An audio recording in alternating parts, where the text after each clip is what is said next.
Pai nosso que estás no céu, santificado seja o teu nome.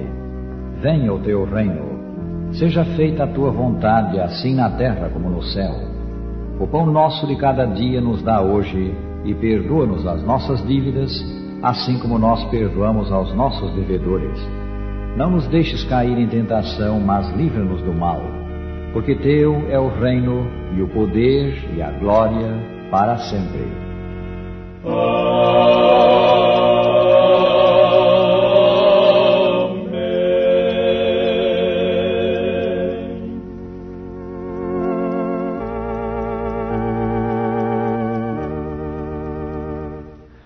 Ao microfone agora, Roberto Rabelo, cuja palestra se intitula A Imagem de Deus. Após haver a terra sido criada com a sua imensa variedade de plantas e animais, trouxe Deus à existência o homem, obra-prima da criação, aquele para a alegria de quem for o novo mundo aparelhado. Disse Deus: façamos o homem à nossa imagem, conforme a nossa semelhança. Tem ele domínio sobre os peixes do mar, sobre as aves do céu, sobre os animais domésticos, sobre toda a terra e sobre todos os répteis que rastejam pela terra. Criou Deus, pois, o homem à sua imagem, a imagem de Deus o criou, homem e mulher os criou. Gênesis 1, 26 e 27. Esta é a origem do homem. O divino livro diz claramente: não há razão para engano, para errôneas conclusões. A clara afirmação é que Deus criou o homem à sua imagem. Não existe aqui mistério algum. O homem deveria ter a imagem de Deus, tanto na aparência exterior como no caráter. Cristo somente é a expressa imagem do Pai, mas o homem foi formado à semelhança de Deus. Sua natureza estava em harmonia com a vontade de Deus. A mente era capaz de compreender as coisas divinas. As afeições eram puras, os apetites e paixões estavam sob o domínio da razão.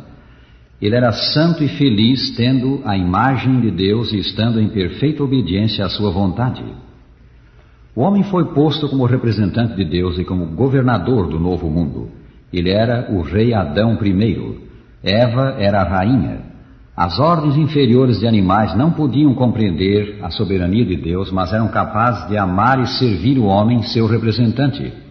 Escreveu o salmista: deste-lhe domínio sobre as obras da tua mão, e sob seus pés tudo lhe puseste, ovelhas e bois todos, e também os animais do campo, as aves do céu e os peixes do mar, e tudo que percorre as sendas dos mares. Salmo 8, versículos 6 a 8. Este é o quadro da criação do homem. Quão maravilhoso seria se ele permanecesse para sempre! Mas sabemos que ele foi desfigurado. Houve uma mudança e densas trevas envolveram o mundo. O homem que foi feito à imagem de Deus desfigurou essa imagem por voluntário ato seu. Tendo sido criado livre, ele podia agir livremente. Adão tinha a imagem de Deus na liberdade do seu querer. Podia servir a Deus ou desobedecer-lhe. Deus não quer serviço forçado, deseja a obediência do amor. Mas o homem escolheu o oposto, a desobediência. Essa desobediência, essa rebelião, as Escrituras chamam pecado. O salário do pecado, ou consequência do pecado, é a separação de Deus e a morte. Os 3 primeiros capítulos das Escrituras descrevem a criação original e o plano de Deus para este mundo. Uma vida santa e feliz, sem sofrimento, sem dor, sem doença, sem morte. Os 3 últimos capítulos do Santo Livro descrevem o cumprimento desse plano original. Um novo mundo, uma nova raça, sem doença, sem tristeza, sem dor, sem morte, com vida que se medirá pela vida de Deus. As centenas de capítulos entre esses primeiros e últimos descrevem a queda do homem, a longa história da sua tristeza, a revelação do divino plano de redenção, a vinda de Cristo para morrer pelos nossos pecados como sacrifício expiatório, a obra de sua igreja na terra, a sua volta em glória, a destruição do pecado e dos que a ele se apegam e a restauração do mundo edênico que a princípio existiu. O Novo Testamento chama o Evangelho Evangelho Eterno e o Velho Testamento chama-lhe Misericórdia Eterna, o plano e promessa de Deus de restaurar no homem a imagem perdida do seu Criador. Essa imagem original de Deus deverá ser restaurada pelo Espírito Santo mediante o Evangelho. O Salvador Jesus Cristo chega muito perto de nós. Ele não só criou o homem perfeito no princípio, remiu depois o pecador. Cristo é tanto Criador como Redentor. Espiritualmente, a regeneração é uma nova criação. Se alguém está em Cristo, declara o apóstolo, é nova criatura. As coisas antigas já passaram, eis que se fizeram novas. 2 Coríntios 5:17. Que conforto saber que o Salvador tem poder para cumprir o que promete ao se oferecer para nos regenerar, para nos criar de novo, para nos dar um coração novo e fazer-nos novos homens e mulheres. O Salvador Jesus Cristo tem poder para tudo isto. Ele é o nosso Redentor, como também nosso Criador. No princípio, Jesus foi o mediador na criação do mundo. Ele é o mediador também na nova criação do homem. Disse ele, eu sou o caminho e a verdade e a vida. Ninguém vem ao Pai senão por mim. São João 14, versículo 6. Cristo é o caminho para Deus. É o mediador pelo qual recebemos poder para vencer o pecado. O Senhor Jesus nos dá poder para viver a vida nova aqui mesmo na terra. Desse grande poder criador manifestado na criação original, o dia de repouso é sinal e memorial, como lemos em Êxodo 20, versículo 11. O dia de repouso é o sinal do poder criador de Deus operando mediante Cristo, porque todas as coisas foram criadas por intermédio do Filho. O dia de repouso é o sinal do eterno poder e divindade de Cristo, uma vez que esses atributos são revelados pelas obras da criação. A divindade e o poder do Senhor Jesus Cristo precisam ser proclamados hoje. Que poderosa testemunha o dia de repouso, lembrador da criação, constitui contra o chamado modernismo na igreja hoje, contra a dúvida evolucionista expressa em tantos púlpitos e que reduziu certos ministros do Senhor a meros pontos de interrogação animados. Nesta época de descrença evolucionista, o dia de repouso é a resposta de Deus à descrença.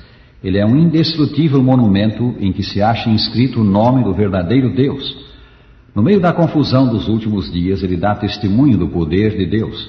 Num tempo em que milhões vivem como se não houvesse Deus, o dia do Senhor e a semana de 7 dias que ele assinala são um constante lembrador de que em 6 dias fez o Senhor os céus e a terra, o mar e tudo que neles há, e ao 7º dia descansou. Por isso o Senhor abençoou o dia de sábado e o santificou. Êxodo 20, versículo 11.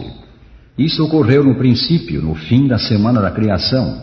O 4º mandamento se refere à criação como razão porque Deus abençoou o dia 7º e o santificou. Quando o pecador vem a Cristo, é criado de novo. Jesus chama isto novo nascimento. Estamos lembrados das suas palavras: se alguém não nascer de novo, não pode ver o reino de Deus. São João 3, 3. Essa doutrina foi uma surpresa para os teólogos daquele tempo, mas o novo nascimento, ou nova criação, também é efetuado pelo poder de Cristo. Assim, o poder do Salvador Jesus Cristo não só criou o mundo no princípio, cria de novo o pecador, a imagem espiritual de Deus. Há, porém, algo mais de que Jesus falou numa admirável promessa a seus discípulos. A pergunta de São Pedro, que foi a não expressa pergunta dos outros discípulos: eis que nós tudo deixamos e te seguimos. Que será, pois, de nós? Jesus lhes respondeu: em verdade vos digo que vós, os que me seguistes, quando na regeneração o Filho do Homem se assentar no trono da sua glória, também vos assentareis em 12 tronos para julgar as 12 tribos de Israel. E todo aquele que tiver deixado casas, ou irmãos, ou irmãs, ou pai, ou mãe, ou mulher, ou filhos, ou campos, por causa do meu nome, receberá muitas vezes mais e herdará a vida eterna. São Mateus 19, 28 e 29. Aqui o Salvador fala da vindoura nova criação do mundo, a gloriosa nova terra em que o Éden será restaurado. Vemos, pois, que o poder de Cristo, que criou o mundo no princípio, cria de novo o coração de seus filhos no presente, e um dia criará de novo o próprio mundo. O novo nascimento dos crentes no Senhor Jesus Cristo é, na realidade, o começo da regeneração, é a raiz do glorioso futuro, forma a base para a restauração completa.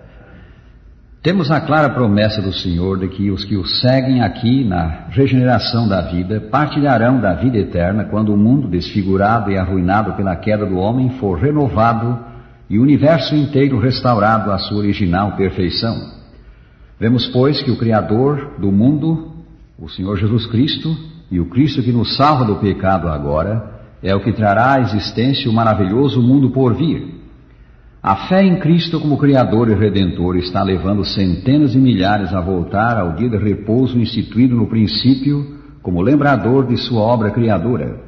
Se realmente amamos a Jesus e nos regozijamos em sua salvação, seguiremos o seu exemplo em todas as coisas. Não deixaremos de fazer isso por causa do opróbrio dos homens ou por perda monetária. Avançaremos pela fé e segui-lo-emos em todas as coisas, tanto quanto nos tenham sido reveladas, pois Ele é o nosso Criador e Redentor. Um fiel ministro do Senhor sonhou certa vez que a sua vida na terra terminara e ele se achava diante do tribunal de Deus. Pareceu-lhe no sonho que Deus lhe fez a pergunta: foste sempre verdadeiro? A resposta teve de ser não. Foste bondoso em todo o tempo? Nem sempre. Foste sempre justo? Não. A uma longa lista de perguntas, a resposta foi sempre não. Feitas todas as perguntas, ele baixou a cabeça esperando a sentença. Súbito percebeu que havia uma luz diante dele. Olhando, ele viu um rosto maravilhoso, mas desfigurado mais do que o de qualquer outro, e a sua aparência mais do que a dos outros filhos dos homens. Contudo, era mais belo que o lírio do vale, ou que a rosa de Saron. O homem olhou as mãos do que estava diante dele, e nelas viu as marcas dos cravos. Sabia então quem era ele, e o ouviu dizer: Pai, este homem tomou o meu lado lá embaixo na terra, eu tomarei o seu lado aqui. Isto é apenas um sonho, mas uma coisa é certa: se tomamos o lado de Jesus aqui, Ele tomará o nosso lá. E o Salvador nos ajudará agora, onde quer que nos encontremos e quaisquer que sejam os nossos problemas. Ele nos ajudará a lhe submetermos nossos planos e a crermos nele como nosso Criador, nosso Redentor. O Senhor Jesus Cristo nos ajudará a nos arrependermos dos nossos pecados e a buscarmos seu poder para uma vida reta. Fazendo Ele tais coisas por nós, provamos o novo nascimento, tornamo-nos novas criaturas nele. Então, a imagem de Deus será restaurada em nós pelo Espírito Santo. Receberemos o batismo e seguiremos suas pegadas, obedecendo aos seus mandamentos. Cresceremos na graça e tornar-nos-emos mais e mais semelhantes a Ele. E um dia vê-lo-emos como Ele é, nosso Criador, nosso Redentor, aquele a quem não tendo visto amamos. Tudo isto, coroado com a restauração na alma da divina imagem, fará Jesus por nós se lhe confiarmos a vida, se nos submetermos a Ele sem qualquer reserva. Finalizando, dizemos: o Senhor te abençoe e te guarde. O Senhor faça resplandecer o seu rosto sobre ti e tenha misericórdia de ti. O Senhor sobre ti levante o seu rosto e te dê a paz.